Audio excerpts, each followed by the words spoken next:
Have you ever found yourself flipping through the pages of an ancient sacred text, perhaps an epic poem, a foundational myth, or even a historical chronicle, and noticed something peculiar, something that might at first seem like an accidental oversight? You read tales of mighty gods, formidable deities, and divine interventions, but when it comes to the adversaries, the competing powers, or the gods of rival nations, their names often vanish into a strange anonymity. It's as if these texts go out of their way to avoid uttering the specific names of other pantheons. This isn't just a stylistic quirk or a forgotten detail. It's a profound, meticulously calculated strategic choice, a subtle yet incredibly powerful act of ideological warfare hidden in plain sight. It's a testament to the immense power of narrative control, demonstrating how the very absence of a name can be more potent than any explicit condemnation. The silence speaks volumes, shaping belief systems and identities in ways that might surprise you. Imagine the priests and scribes of antiquity, the architects of these sacred narratives, sitting with their scrolls and their tablets. They weren't just chronicling stories, they were crafting reality, shaping the very spiritual landscape of their civilizations. For them, to name an opposing deity was to acknowledge its existence, to grant it a sliver of legitimacy, even if only as an antagonist. This was a risk they were rarely willing to take. Instead, they opted for an ingenious form of theological censorship, transforming specific, named rival gods into generic, unnamed adversaries, mere forces of chaos, false idols, or undifferentiated others. This deliberate omission served a multitude of purposes, from asserting their own religious supremacy and consolidating societal power to preserving a distinct cultural identity against the encroaching influence of foreign beliefs. It's a fascinating, intricate dance between power, belief, and the subtle manipulation of language that continues to resonate with surprising relevance in our modern world, mirroring how narratives are shaped and distorted even today. In this deep dive, we're going to peel back the layers of history and theology, venturing into the minds of those ancient text creators to understand the complex, multifaceted reasons behind this meticulous concealment. We'll explore how this strategic silence functioned as a powerful tool of persuasion, reinforcing internal faith while simultaneously discrediting external threats. Get ready to uncover the deliberate omissions that not only shaped ancient faith, but also subtly influenced the very fabric of society, dictating who was worshipped, who was feared, and what was ultimately believed. Prepare to discover the hidden messages embedded in texts we once thought were purely spiritual, revealing a world where what was left unsaid held as much weight, if not more, than what was explicitly stated. Join us on this journey as we decode the whispers of the past and unveil the profound truth behind why ancient texts hid the names of rival pantheons in plain sight. This brings us to a foundational concept that underpinned so much of ancient thought: religious supremacy. For many ancient civilizations, the idea that their patron deity or their entire pantheon was the absolute, true power in the cosmos wasn't just a belief. It was the bedrock of their entire cultural and political identity. Their gods weren't just powerful, they were often seen as the only true gods, the ultimate orchestrators of fate and fortune. Think about the Egyptians who believed Ra, the sun god, was the supreme creator, or the Mesopotamians, whose city-states each worshipped a primary deity responsible for their prosperity and protection. This intense devotion was deeply intertwined with their very sense of self, their place in the world, and their understanding of universal order. Given this belief in singular divine authority, acknowledging the gods of other nations or rival pantheons became inherently problematic. To name an opposing deity, to even utter its sacred designation, was to inadvertently grant it a degree of legitimacy, to concede that it might possess some form of power or influence, even if only as an antagonist. It was a dangerous proposition, like inviting a competitor onto your home turf and giving them a microphone. Imagine a king who claims absolute rule over his kingdom suddenly endorsing the notion that another king in a neighboring land also holds legitimate authority. It undermines his own claim, doesn't it? The same principle applied to the divine realm. To acknowledge another god by name was to risk validating its existence in the minds of one's own followers, potentially eroding the exclusive devotion demanded by their supreme deity. So, how did these early religious systems navigate this challenge? They established meticulously crafted hierarchical structures within their own theological frameworks, placing their own gods firmly at the apex of all creation. This wasn't merely about bragging rights. It was a sophisticated narrative strategy designed to reinforce internal belief and consolidate societal power. By positioning their gods as the ultimate, unrivaled forces, they subtly yet powerfully diminished or outright denied the existence and efficacy of any other divine beings. Foreign deities weren't just different, they were often portrayed as lesser, false, or simply non-existent. This systematic reduction served to ensure no spiritual competition could take root within their own society, preventing any crack in the armor of their established faith. It was a powerful tool for maintaining social cohesion, providing a unified spiritual framework that bound communities together under a shared divine authority. This foundational belief, this unwavering insistence on their own god's ultimate supremacy, directly set the stage for all the deliberate narrative choices that followed, shaping how history, myth, and theology intertwined in ancient texts. Building directly on that idea of absolute divine supremacy, another incredibly effective strategy employed by ancient scribes and religious authorities was a tactic we could call theological eradication through anonymity. Think about it, one of the most powerful ways to diminish a rival god's influence and power was simply to deny its individuality, to strip away its unique identity and turn it into something generic, something nameless. Instead of referring to, say, Baal or Dagon or Asherah by their specific names, these deities were often reduced to abstract concepts or generic categories like the gods of the nations, their idols, or simply false gods. This wasn't merely a casual oversight, it was a deliberate and potent act. By consciously stripping away proper names, ancient texts effectively erased a rival deity's distinct identity and its theological significance within its own pantheon. A named god has a personality, a domain, stories, and worshippers. An unnamed idol is just an object. This wasn't just censorship in the modern sense, it was a profound form of theological eradication. It systematically denied the rival god its personhood, its agency, and its very right to exist as a legitimate divine entity in the eyes of the dominant culture. Imagine a person who is constantly referred to as that guy or the other one. Over time, their specific identity might fade in public consciousness, replaced by a vague, undefined presence. The same principle was at play here, but on a cosmic scale. This intentional anonymity transformed specific, powerful rival deities into abstract forces of negativity, or at best, objects of false worship. It was a sophisticated tactic designed to profoundly undermine belief in competing religious systems.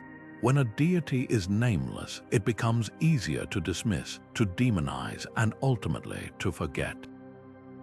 Consider the psychological impact. A named deity can inspire fear, respect, or even grudging acknowledgement. An unnamed, generic idol evokes only pity or contempt. It's hard to worship something that isn't even afforded the dignity of a name within the dominant narrative. The absence of a name literally transformed a god into a non-entity within the context of the sacred texts. It made it easier for followers of the dominant religion to internalize the idea that these other gods were not real, that they were simply figments of misguided foreign imagination.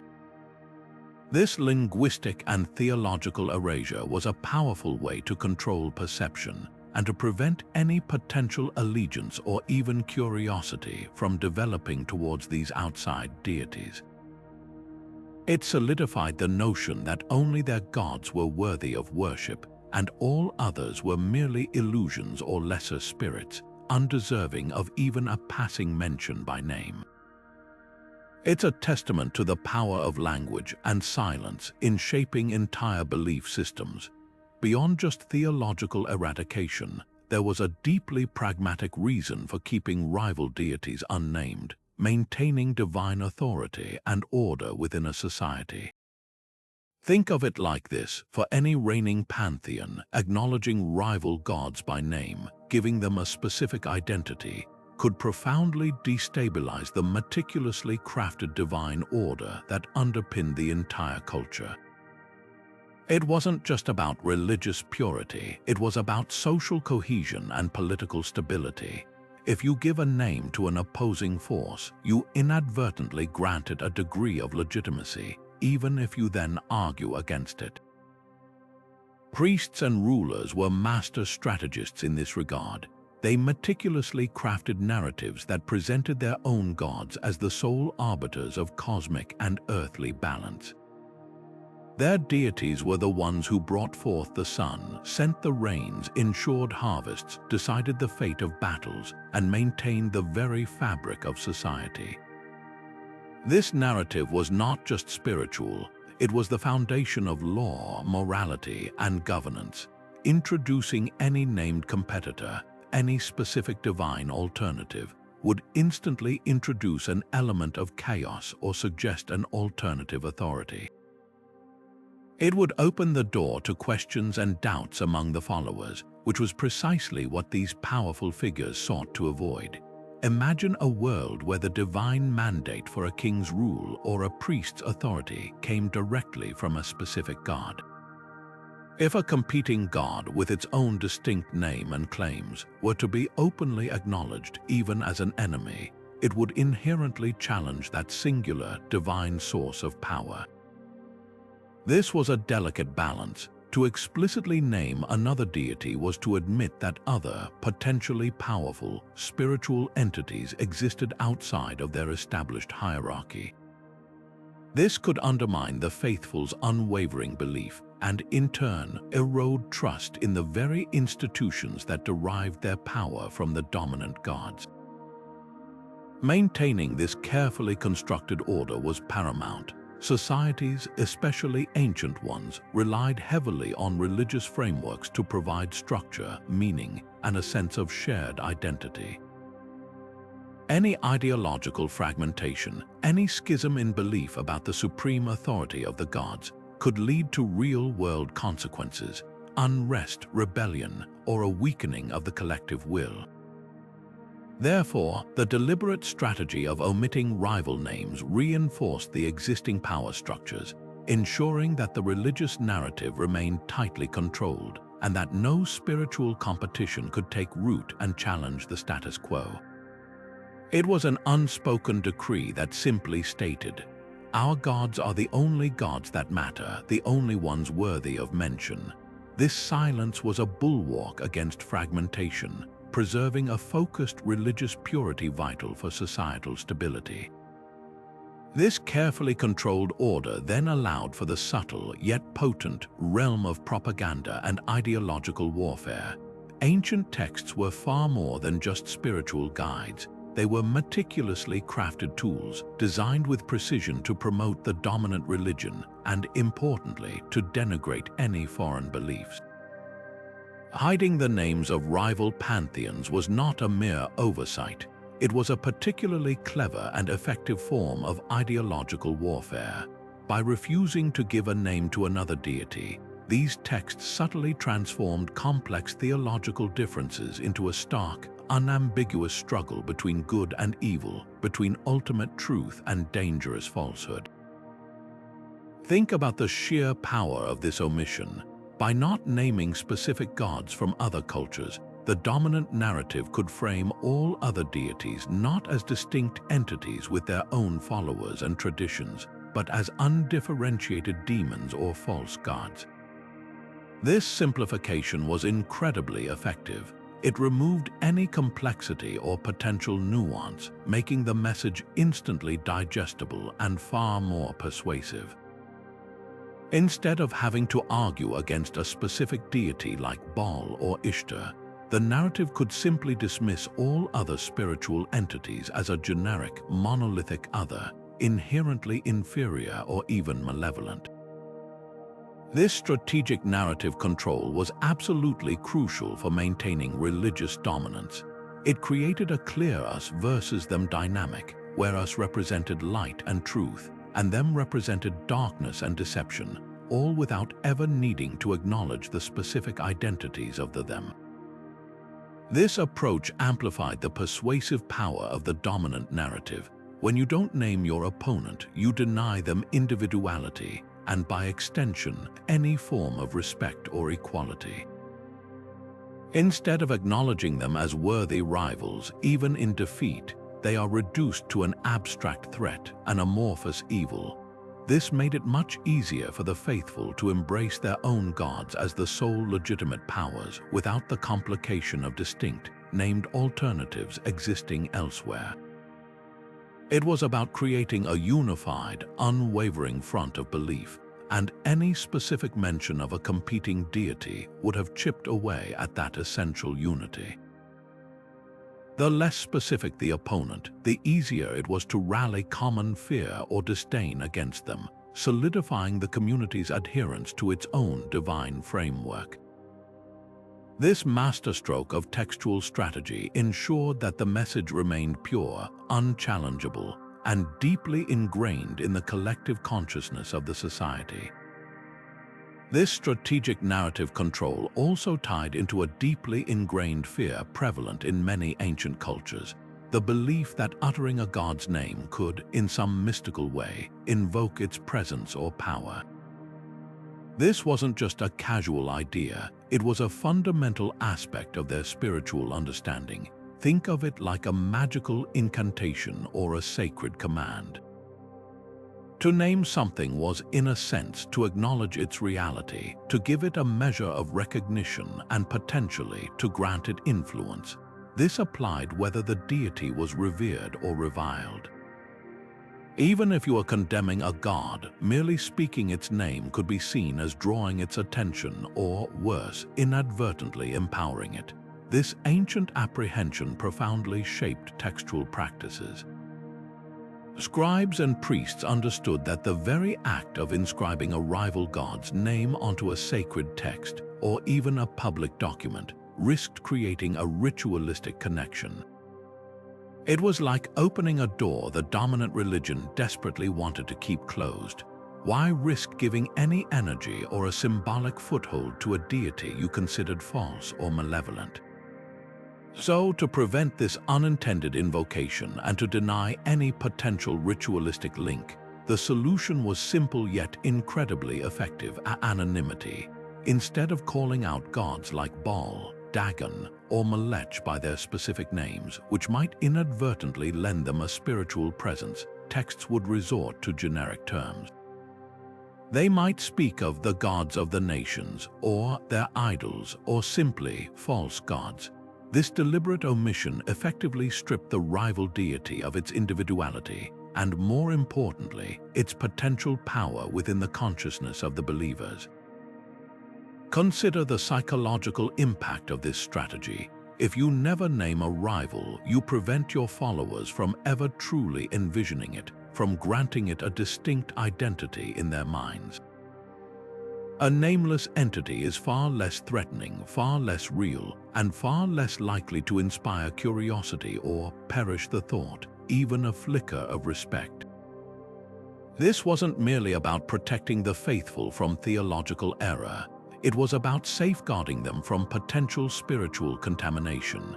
By reducing other divine beings to an abstract, unnamed other, the dominant religion created a protective barrier, reinforcing the idea that only their gods were worthy of specific mention and true reverence. This deep-seated fear of invocation, of inadvertently lending power through recognition, played a crucial role in the choices ancient scribes made, influencing what was said, and perhaps more importantly, what was left unsaid within the sacred texts. While the fear of invocation played a significant role in priestly decisions, there was another equally powerful motivator for this deliberate anonymity: the pragmatic needs of cultural assimilation and religious syncretism. As ancient empires expanded their borders, they inevitably encountered a mosaic of new cultures, each with its own unique pantheon of gods and goddesses. Direct confrontation or outright condemnation of these foreign deities could be counterproductive, leading to prolonged conflict, resentment, and a destabilization of newly conquered territories. Imagine the logistical nightmare of imposing a single religious doctrine on a vast, diverse empire by force. It was far more efficient, and indeed often more effective, to subtly absorb or reinterpret existing beliefs. This is where the strategy of hiding names proved incredibly useful. Rather than explicitly naming and then denouncing individual foreign gods, which would necessitate acknowledging their distinct identities, the dominant culture could instead engage in a process known as syncretism. Syncretism is essentially the blending of different religious beliefs and practices, often creating new, hybridized forms of worship. By avoiding specific names, the imperial power could dismiss the foreign deities as mere aspects or lesser manifestations of their own familiar gods, or simply lump them together under generic labels like the gods of the lands you are entering. This allowed for the integration of new populations without forcing them to completely abandon their ancestral spiritual traditions overnight. Their local deities weren't destroyed. They were simply recontextualized within the broader, overarching framework of the dominant religion. For example, consider how the Roman Empire often adopted elements of the gods from conquered peoples. Instead of saying, "Your goddess Ishtar is false and evil," they might say, "Ishtar is merely another form of our goddess Venus," or simply refer to a nameless foreign fertility goddess. This allowed the conquered people to continue their worship, albeit now subtly reinterpreted, while simultaneously expanding the perceived reach and power of the Roman pantheon. This fluid, adaptive approach fostered a sense of unity, making it easier to integrate diverse populations under a unified, albeit redefined, religious umbrella. It was a brilliant political and theological maneuver, transforming potential points of conflict into pathways for cultural cohesion. This process worked both ways. Sometimes new deities were genuinely absorbed into the dominant pantheon, their characteristics and stories subtly altered to fit the existing narrative. Other times, the foreign gods were simply diminished, stripped of their power and uniqueness by being rendered nameless, becoming mere footnotes in the grand tapestry of the conquering religion. The absence of a specific name facilitated new interpretations and subtle theological shifts without requiring a direct, potentially explosive, acknowledgement of independent rival entities demanding equal status. This intentional anonymity was a soft power tool, allowing for religious evolution and social integration to occur almost imperceptibly, contributing to the longevity and stability of empires by minimizing religious friction within their heterogeneous populations. It wasn't about erasing entirely, but about reshaping through an unspoken negation of individuality, making foreign gods easier to swallow or perhaps easier to forget. Beyond the subtle art of assimilation, there was a far more urgent and direct concern for ancient religious authorities, preventing heresy and maintaining internal cohesion. Imagine a time when religious belief wasn't just a personal choice, but the very bedrock of societal order, law, and identity. In such a world, any challenge to the dominant theological narrative wasn't just dissent, it was a threat to the entire social fabric itself.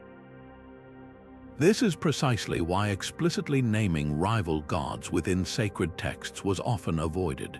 To do so risked inadvertently sparking curiosity among the faithful, a dangerous pathway that could lead to questioning, doubt, and ultimately internal heresies. Consider the immense power of a name. For believers, hearing the name of a foreign deity, even in a context of condemnation, could plant a seed of intrigue. They might wonder, who is this god? What are their powers? What do their followers believe? This intellectual exploration, however innocent it might seem to us today, was a direct challenge to the carefully constructed monopoly of truth held by the established religion. Ancient priests and scribes understood the human tendency to explore the forbidden, and they knew that even a passing reference could inadvertently legitimize an alternative path, leading followers astray from the sanctioned doctrines. By reducing other deities to unnamed threats or generic others, mere forces of chaos or false worship, religious authorities minimized this perilous risk. They effectively created a theological firewall, protecting their flock from exposure to competing ideas that could undermine faith. This protective measure was crucial for ensuring doctrinal purity and preventing schisms, serving as a powerful safeguard for the unity and stability of the community. In an era where literacy was often limited and information controlled, the official texts were the primary source of religious knowledge.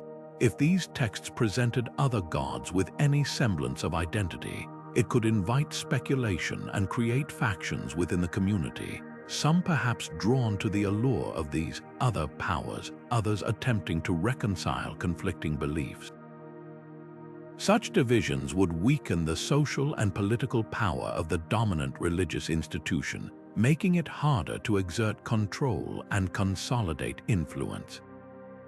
Maintaining a singular focus on their own pantheon, without the distraction or challenge of named rivals, was paramount for religious stability. It ensured that the collective spiritual energy and loyalty of the populace remained undivided, directed solely toward the established gods and, by extension, the rulers who claimed divine mandate.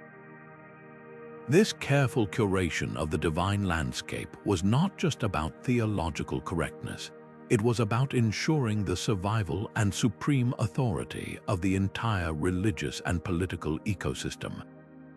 This brings us to a darker, yet equally strategic, reason for this anonymity: the strategy of demonization and othering. By hiding the names of rival pantheons, religious authorities created a blank canvas upon which they could project all manner of negative attributes.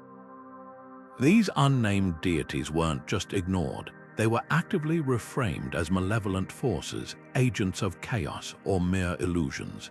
Instead of being specific gods with their own distinct mythologies, they became generic demons, idols, or false gods, mere projections of evil.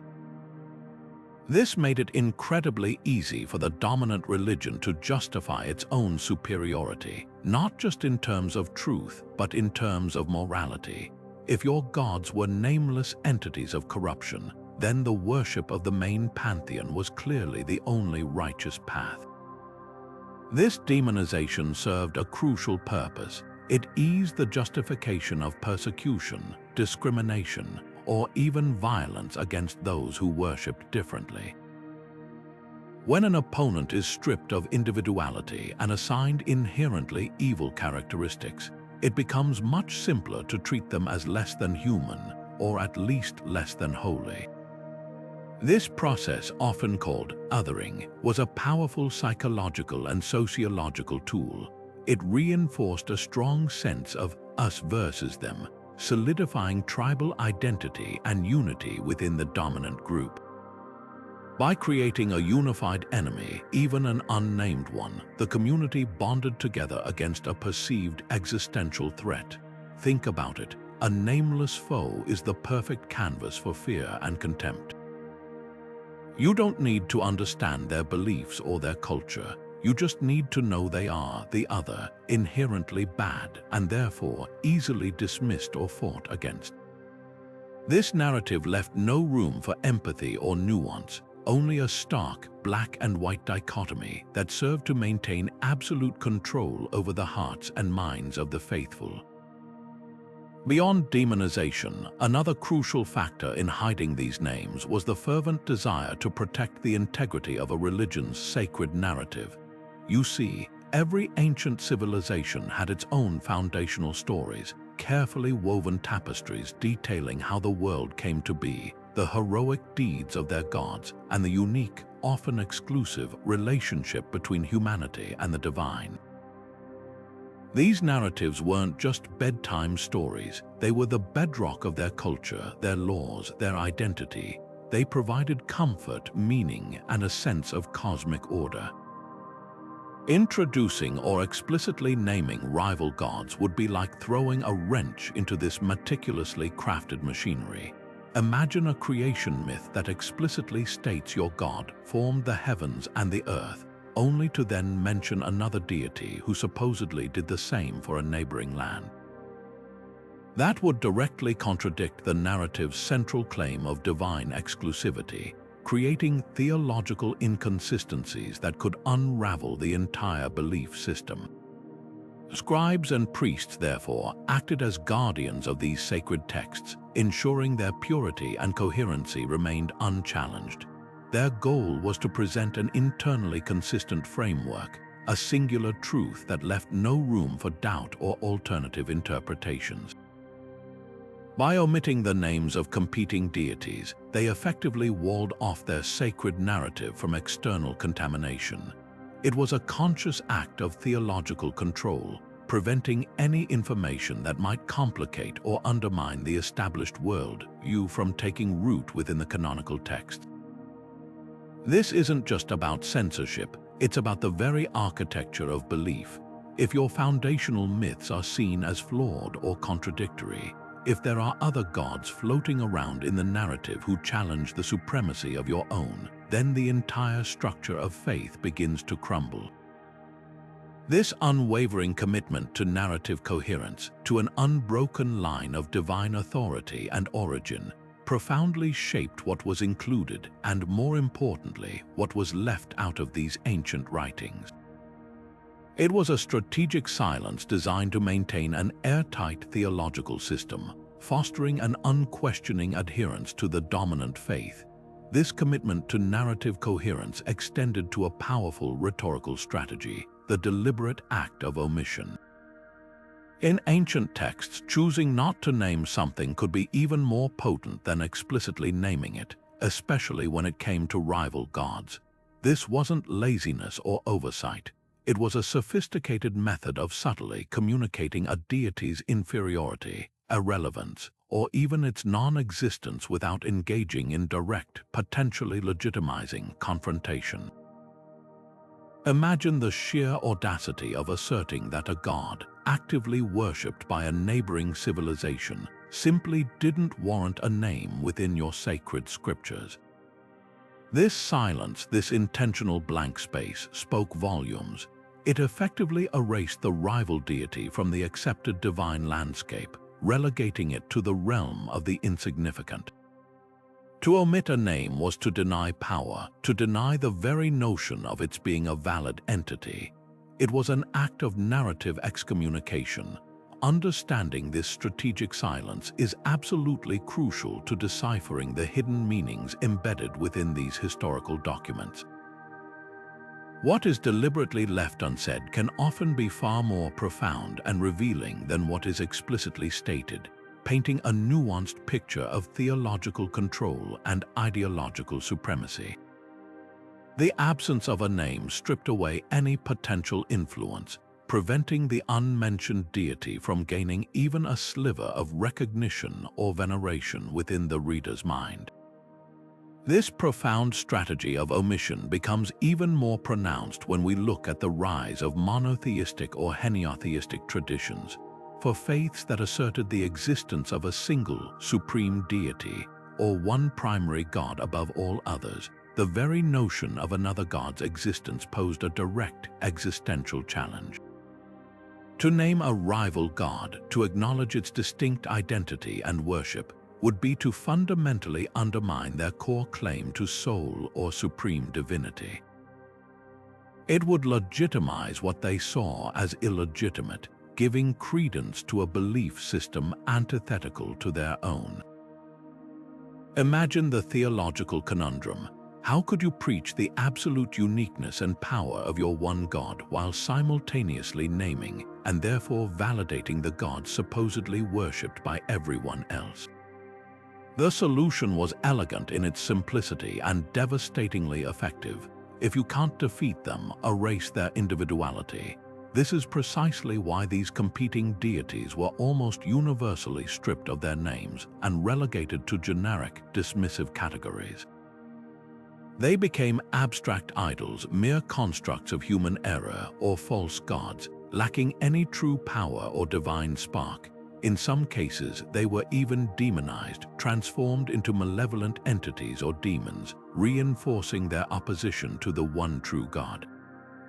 This linguistic reduction was a powerful theological assertion, a declaration that their own divine worship was not just superior, but singular, exclusive, and without peer. It wasn't merely about dismissing other gods. It was about solidifying the very concept of their own God's uniqueness and absolute authority. This was a direct, unambiguous claim to theological exceptionalism, a rhetorical pillar supporting the entire structure of their belief system. By refusing to name, they ensured their own divine entity stood alone, unchallenged in its omnipotence.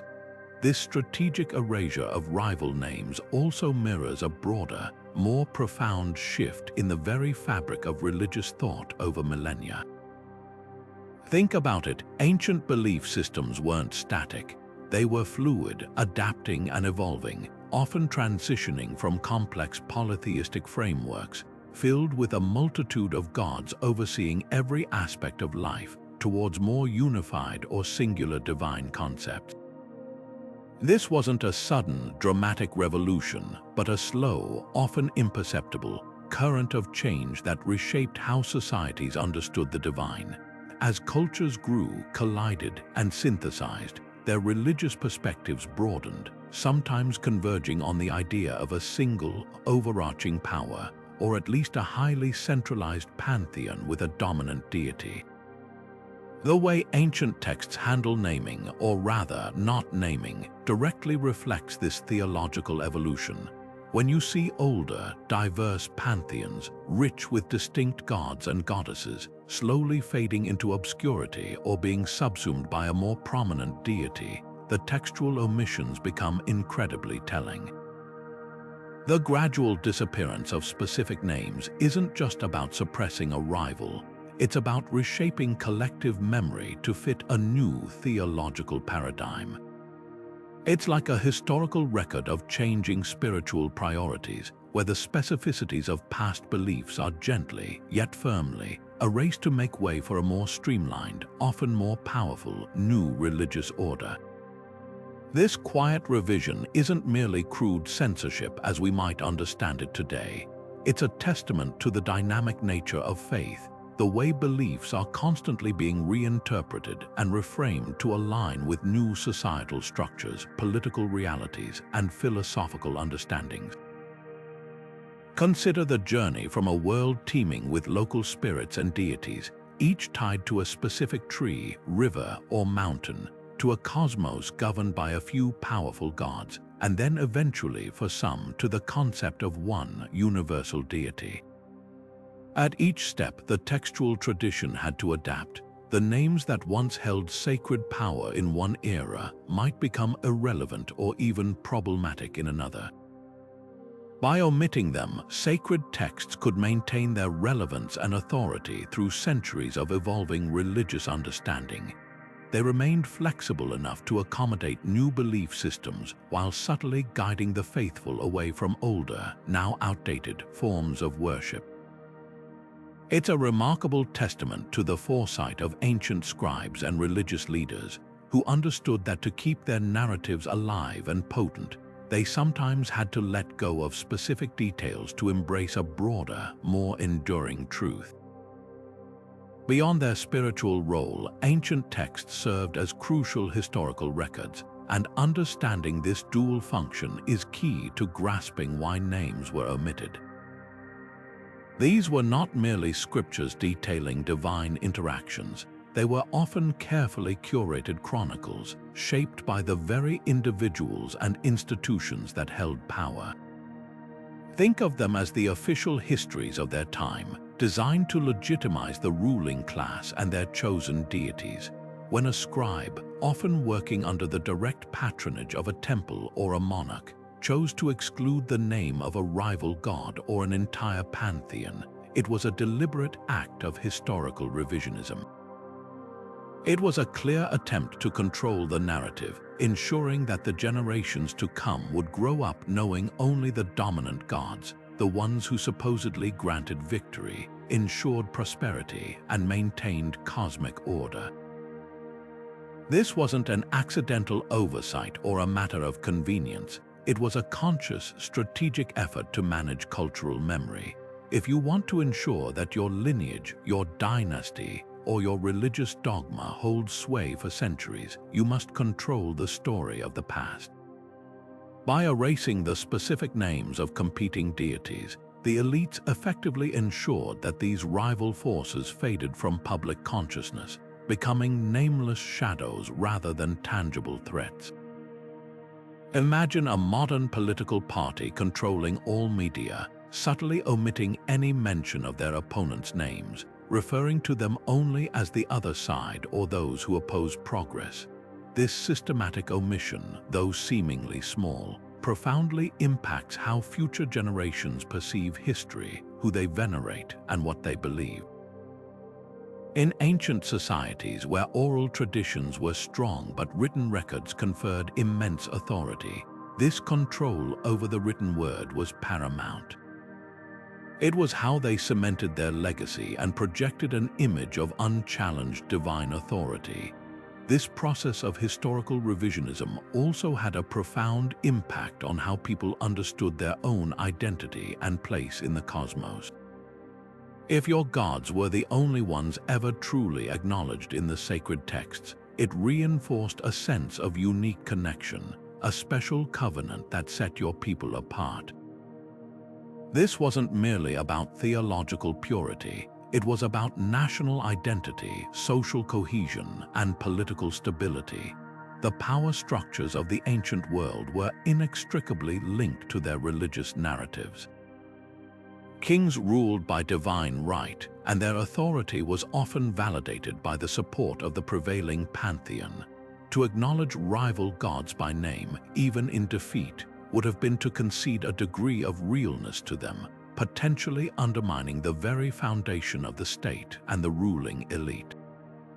Therefore, the historical record, as preserved in these texts, became a tool for maintaining power, a testament to the old adage that history is indeed written by the victors, and in this case, the victors controlled the narrative down to the very names that were deemed worthy of mention.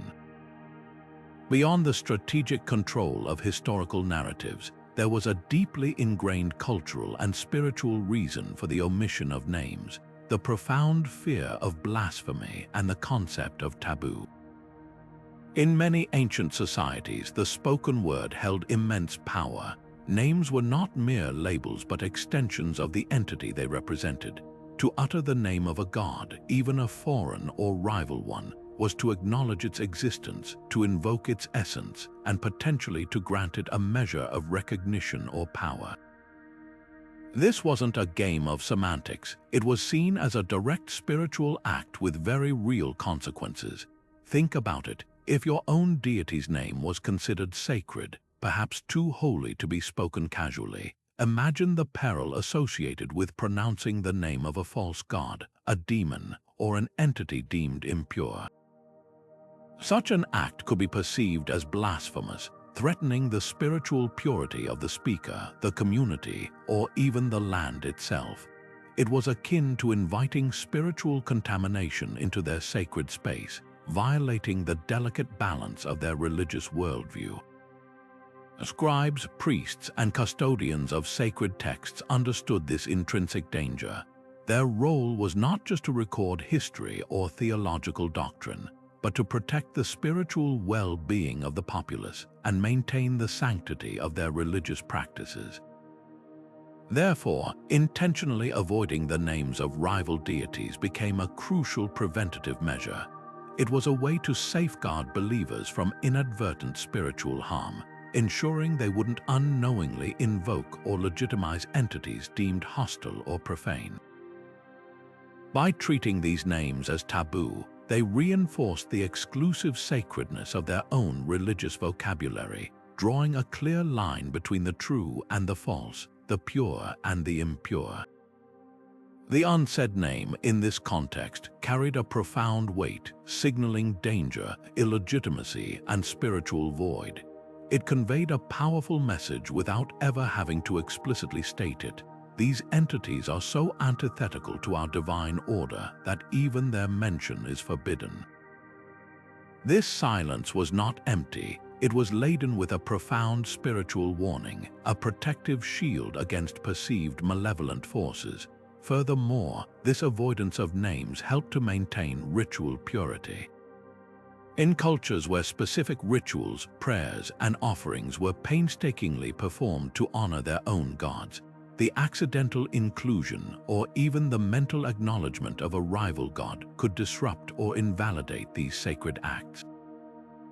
It was a matter of spiritual hygiene, ensuring that no foreign, contaminating influence could seep into the sanctity of their worship.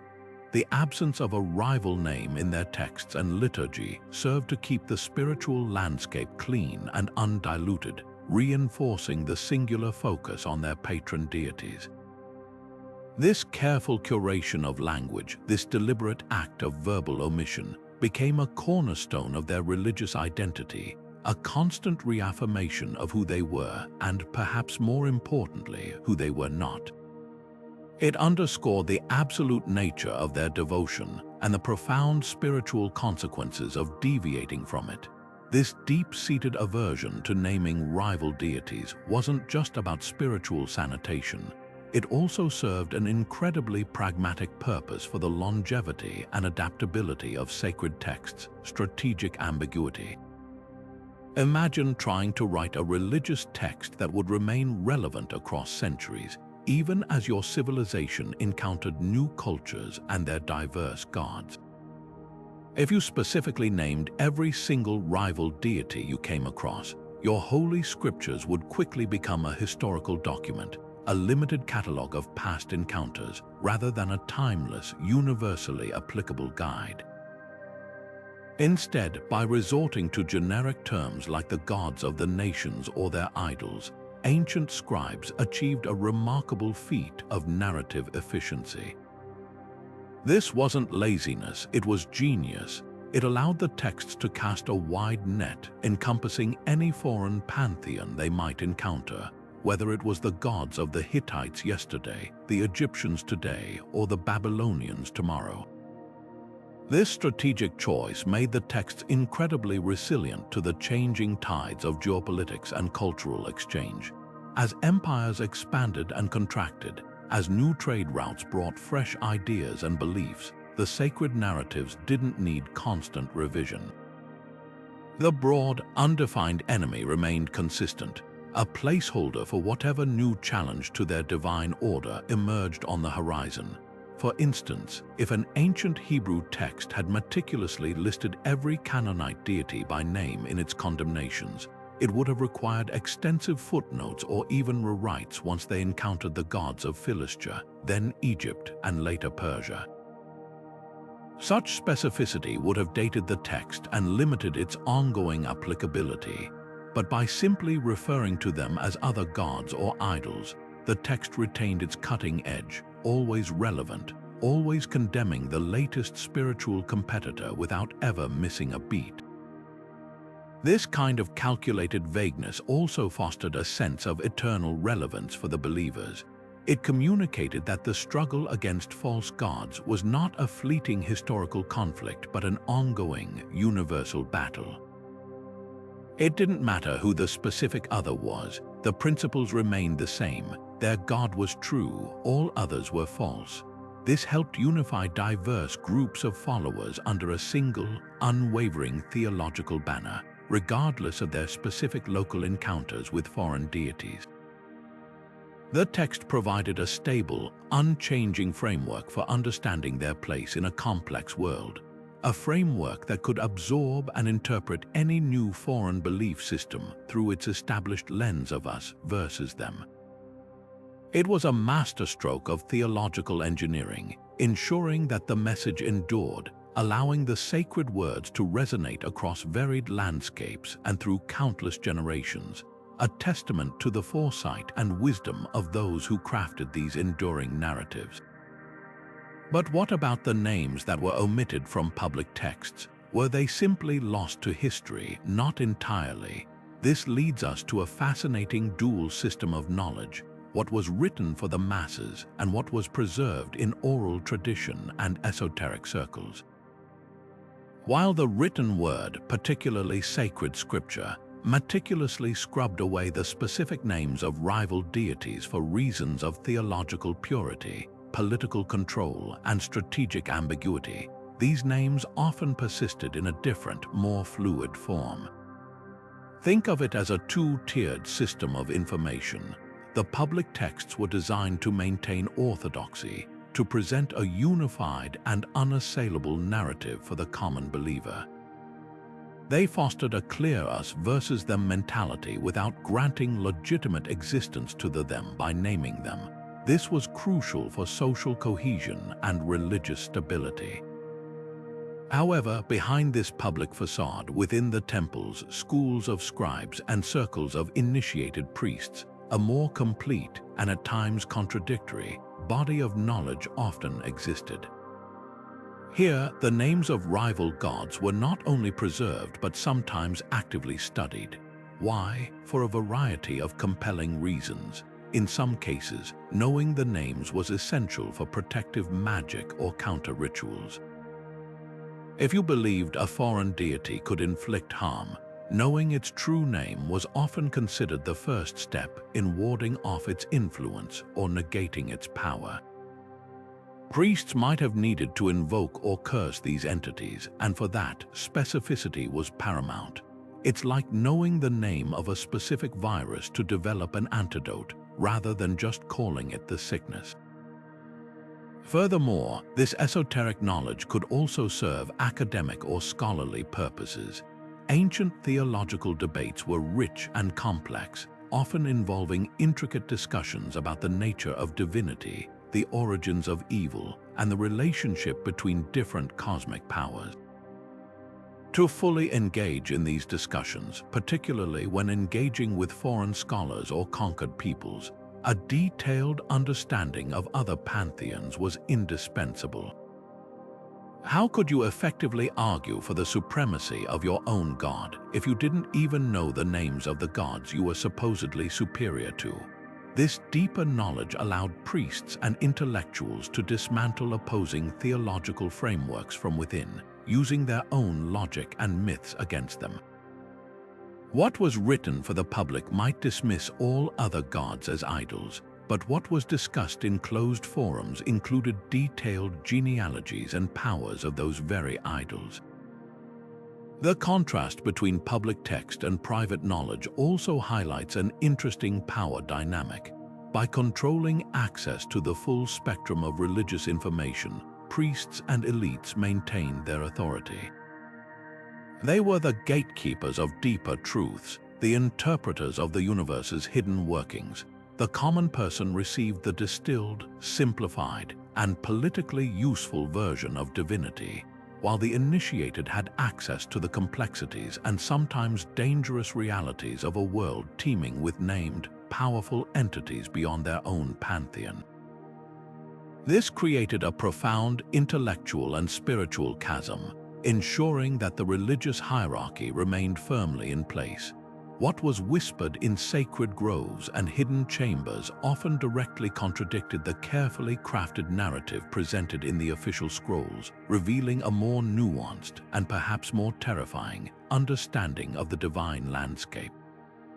Beyond the deliberate choices made for control and power, there was another, perhaps more practical, reason for omitting specific names in ancient texts: the sheer linguistic and translational challenges involved. Imagine a scribe in ancient Egypt trying to accurately render the complex name of a Mesopotamian deity, with its subtle cuneiform nuances, into hieroglyphs, or a Roman scholar attempting to grasp the full phonetic and conceptual weight of a Gaulish god's name. It wasn't just a matter of finding an equivalent sound, it was about capturing the essence, the specific attributes, and the cultural context embedded within that name. When cultures interacted, especially through conquest or trade, the names of foreign deities often presented a thicket of phonetic pitfalls and theological ambiguities. To simply transliterate a name without understanding its true meaning or pronunciation could lead to misinterpretations, or worse, inadvertently validate a foreign deity through a clumsy translation that suggested parity with their own gods. Therefore, rather than risk theological error, confusion among their own populace, or an unintended endorsement, scribes often opted for generic descriptors. These terms, such as the gods of the nations, their idols, or false gods, served as convenient linguistic placeholders.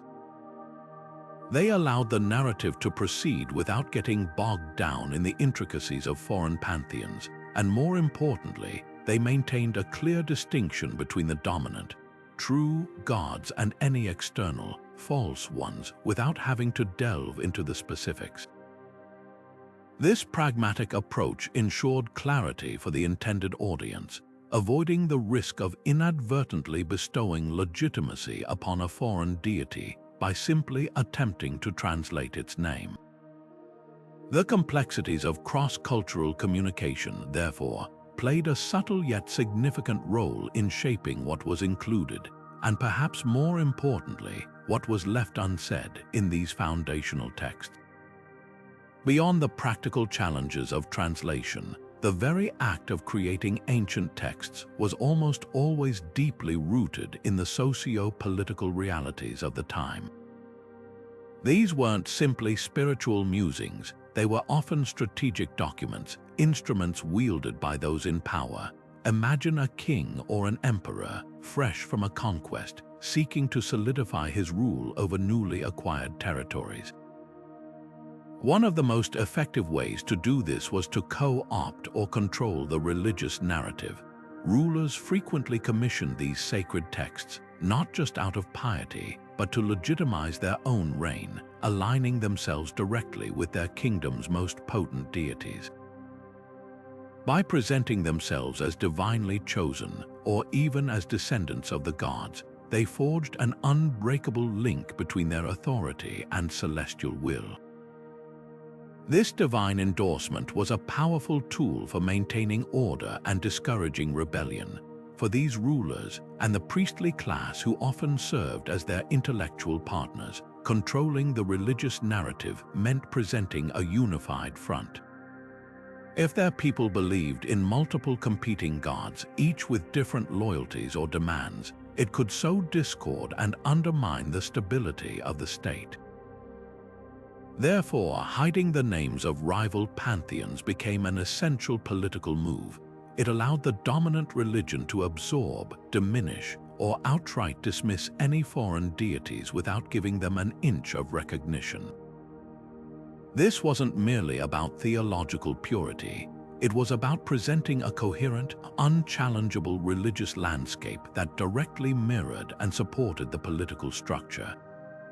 The throne and the altar, in essence, worked hand in hand, each reinforcing the other to ensure control over the populace and consolidate power. A unified faith meant a unified kingdom, and that unity was built, in part, on carefully curated silences within their most sacred writings. From a psychological perspective, consider the power of anonymity. When an opponent is nameless, shapeless, and undefined, it becomes far simpler to dehumanize and dismiss them. This principle was wielded with incredible effectiveness in ancient texts.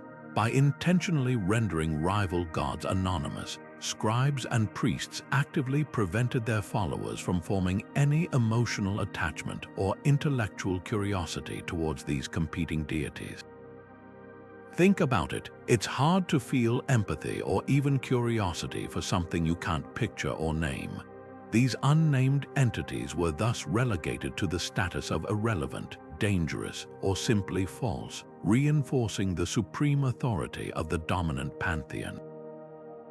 This wasn't merely a theological choice, it was a potent form of psychological manipulation, incredibly effective in shaping collective belief and discouraging any individual thought that might stray from the sanctioned path. A shadow, after all, is infinitely easier to fight than a face. You can project all your fears and anxieties onto an undefined threat, making it the perfect canvas for demonization without needing to engage with its genuine characteristics or appeal. This tactic ensured that the average believer never had to wrestle with the complexities or potential allure of other belief systems, keeping their faith pure and unchallenged by external influences. It fostered an environment where unquestioning adherence was the norm, making rebellion of thought a nearly impossible feat. Building on the psychological impact of anonymity, ancient texts further leveraged the power of the unspoken to simplify their fundamental narrative, the cosmic struggle between good and evil. Many religious systems, particularly those that emerged with a strong claim to singular truth, fundamentally relied on a clear, unshakable distinction between their own divine forces, the embodiment of all that was virtuous and righteous, and everything else. This everything else, by necessity, had to be cast as unequivocally bad, chaotic, or dangerously misguided. To introduce rival gods by their specific names, with their own mythologies, powers, and even followers, would inevitably complicate this stark binary. It would introduce nuance, suggesting that perhaps other divine beings had legitimate claims, or at least a complex existence beyond simple malevolence. That kind of nuance was precisely what these narratives sought to avoid. They needed a straightforward, easily digestible story of cosmic good triumphing over cosmic evil.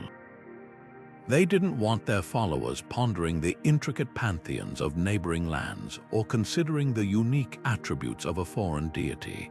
Such contemplations might sow seeds of doubt, dilute the message, or even accidentally legitimize a competitor theology. By rendering the other as an anonymous force of opposition, a nameless, undifferentiated mass of darkness, the narrative became far more compelling and didactically effective. It allowed for a simpler, more powerful story of their own gods as the sole champions of order and light against an undefined, yet undeniably nefarious backdrop.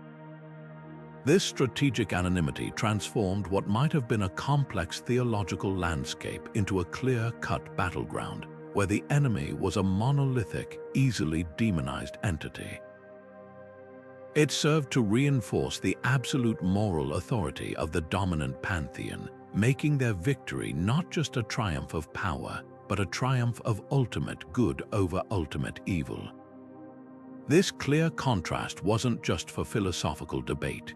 It served a vital didactic purpose, ingraining the correct moral and spiritual alignment into the hearts and minds of believers without any room for ambiguity or alternative interpretations. Just as modern societies often revisit and reshape their understanding of the past, ancient civilizations were master practitioners of selective memory and historical revisionism. This wasn't about accidentally forgetting details. It was a deliberate, active process of adjusting the historical record to align with present beliefs and power structures. Think about it. If a new religious or political order emerges, it needs to legitimize itself, and one of the most effective ways to do that is to control the narrative of what came before. This often meant highlighting certain events or figures while subtly erasing or downplaying anything that contradicted the new orthodoxy. The omission of rival deities' names fits perfectly into this strategy. It was a conscious effort to ensure that only the sanctioned narrative, the story of their own gods as supreme and singular, survived into perpetuity. For example, if a conquering empire brought its own pantheon, it wouldn't want its new subjects to remember the specific, powerful names of their former gods. By leaving those names out of new texts, by relegating them to unnamed, generic idols or demons, the dominant power could effectively rewrite the spiritual history of the conquered people. This wasn't just about religious purity, it was about political stability. If you control the spiritual past, you have a stronger grip on the present and the future. This historical revisionism ensured that future generations would grow up with a singular, unchallenged understanding of divinity, making it harder for older, inconvenient beliefs to resurface. It was a subtle yet incredibly effective form of cultural memory management, where what was not said was just as important as what was boldly proclaimed. The aim was to ensure there was no room for spiritual nostalgia or a longing for older, false gods, because within the approved narrative, those gods barely existed at all. Ancient scribes possessed a deep, intuitive understanding of their audience, a nuanced awareness that shaped how they communicated profound theological concepts. When these texts referred to the gods of the nations or similar generic phrases, they weren't being vague out of ignorance, quite the opposite, in fact. This generalized language was often perfectly clear to the people living at the time, who are intimately familiar with the diverse array of local pantheons and deities worshipped in neighboring regions or conquered lands. Imagine being an ancient Israelite hearing about the gods of the Amorites or the gods of the Egyptians. You would immediately grasp the reference without needing a detailed catalogue of Baal, Dagon, or Amun-Ra. These names, though not explicitly mentioned in every instance, were part of the cultural tapestry and collective consciousness. To explicitly name every single rival deity might have even been seen as redundant, almost condescending to an audience that already understood the context. It would be like a modern news report explaining who the opposition party is in great detail every time, unnecessary because the audience already possesses that baseline knowledge. So the subtle omission wasn't an oversight or a failure to provide information. It was a sophisticated rhetorical choice, a deliberate act that served its purpose efficiently without alienating or boring the intended audience. The implicit understanding shared between the text and its readers was incredibly powerful, allowing the message to be conveyed succinctly. This shared context meant that the message of their own deity's supremacy or uniqueness was absorbed more effectively because the unnamed others were already firmly established in the public's mind as the rival, the false, the inferior. The power lay not in the exhaustive list of what was being rejected, but in the confident, almost dismissive, grouping of all foreign deities under a single, generalized umbrella, reinforcing their own god's singular status. This strategic ambiguity, the choice to avoid specific names, reveals another layer of ancient wisdom, a keen understanding of textual longevity and continuity. Think about it. If these foundational texts had meticulously listed every single rival deity by name, their relevance would have been tied directly to the lifespan of those specific cults and empires. As one kingdom fell and another rose, bringing with it a new set of gods or a reinterpretation of old ones, the meticulously detailed denunciations would quickly become outdated, turning the sacred text into a historical relic rather than a living, enduring truth. The specificity that might have seemed powerful in one era would become a liability in the next, forcing continuous revisions or rendering parts of the scripture obsolete. Instead, by opting for broad, generic condemnations like the gods of the nations or their idols, ancient scribes crafted messages with remarkable foresight. This generalized language wasn't just clear to their immediate audience, it was also remarkably adaptable. When a new empire emerged with its unique pantheon, the existing texts didn't need updating. The generic criticism seamlessly applied to these new threats, ensuring the timelessness of the sacred message. This was a pragmatic choice for perennial utility, allowing the core doctrines to remain relevant and potent across vast expanses of time and diverse geopolitical landscapes. Imagine the logistical nightmare of constantly revising sacred scrolls just to keep pace with every shifting political or religious boundary. The foresight to avoid such a trap speaks volumes about the strategic minds behind these ancient scriptures. This approach transformed the sacred texts into living documents, capable of speaking to new generations and new challenges without losing their foundational authority. It allowed the central message of their own deity's supremacy to resonate whether they were facing the gods of the Hittites, the Philistines, or later, the Romans.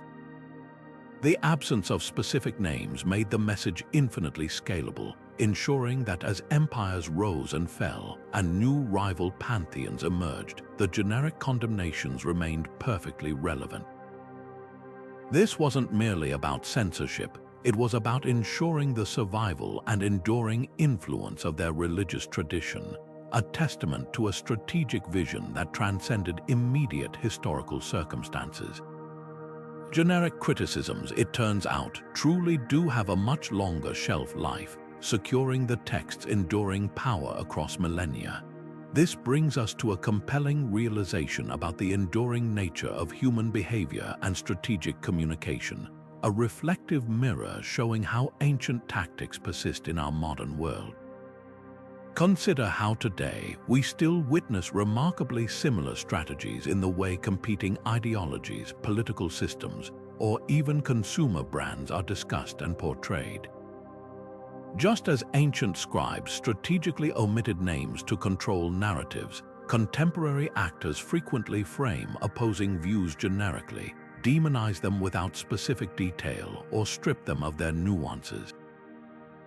This isn't accidental. It's a deliberate technique to prevent empathy, discourage deep engagement, and ultimately solidify a preferred narrative. Think about how political opponents are often reduced to vague, undesirable labels rather than being addressed by their specific policies or names. How often do we hear references to the radical left or the extreme right without a clear articulation of what those terms actually mean in context? This kind of generic labeling serves the same purpose as the ancient omission of rival gods. It dehumanizes, it simplifies, and it creates an undifferentiated other that is easier to dismiss or attack. When you don't name specific policies or individuals, it becomes harder for an audience to critically analyze, empathize, or even understand the opposing viewpoint on its own merits. The goal is not to inform but to persuade, to create a collective understanding that aligns with the speaker's agenda.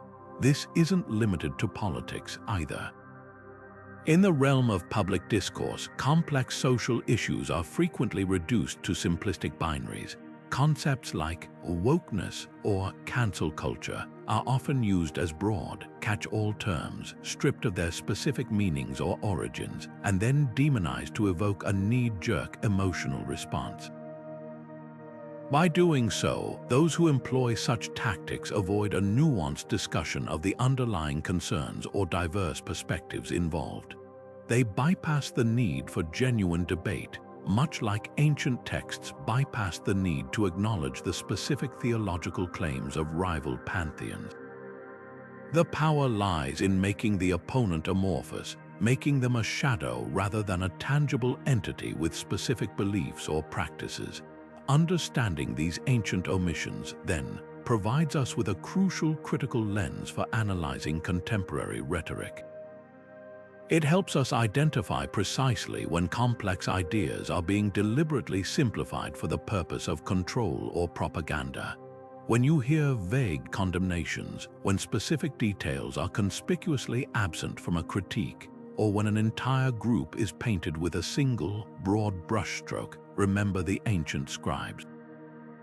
They understood that a nameless foe is easier to demonize, easier to fear, and ultimately, easier to defeat in the battlefield of ideas. The past, in this sense, isn't just history. It's a practical handbook for deconstructing the subtle art of persuasion and manipulation that continues to shape our present-day realities. It reminds us to always question what isn't being said and why. By recognizing that these omissions were deliberate, we gain a deeper appreciation for the true sophistication of ancient textual strategies. It's more than just simple propaganda. It's a profound, nuanced understanding of human psychology and narrative control. This realization challenges us to read between the lines whenever we encounter an ancient text, pushing us to question not just what is explicitly stated, but also what has been conspicuously left unsaid. Why was a particular deity or event omitted? What was the context of that absence? Understanding these silences is crucial because every single absence in a text reveals a deliberate choice made by its creators, uncovering layers of intent that might otherwise remain hidden. These choices shed light on the profound power dynamics at play in the formation of religious doctrines and the meticulous crafting of historical narratives. It's a vivid reminder that history, as we receive it, is almost always selective, curated by those in positions of authority. This awareness doesn't just inform our understanding of ancient cultures. It truly enriches our appreciation of our own cultural and spiritual heritage, showing us how deeply intertwined these hidden strategies are with the very fabric of human belief systems and the way societies construct their realities. We've journeyed through the intricate reasons why ancient texts chose to hide the names of rival pantheons in plain sight, revealing a nuanced interplay of religious supremacy, political control, and theological safeguarding. We've seen how these deliberate choices, from the fear of invocation to strategic ambiguity, were never accidents. Instead, they were powerful acts of ideological warfare, meticulously designed to solidify belief and control the prevailing narrative within a society. The careful construction of silence within these sacred and historical documents speaks volumes about the societies that created them, reflecting their deepest fears, their grandest ambitions, and their most profound spiritual convictions. It highlights a sophisticated understanding of how narratives shape reality and how belief systems can be engineered, not just through what is stated, but crucially, through what is left unsaid. As we reflect on these ancient strategies of narrative control, it's worth considering how similar tactics continue to shape our own understanding of the world today.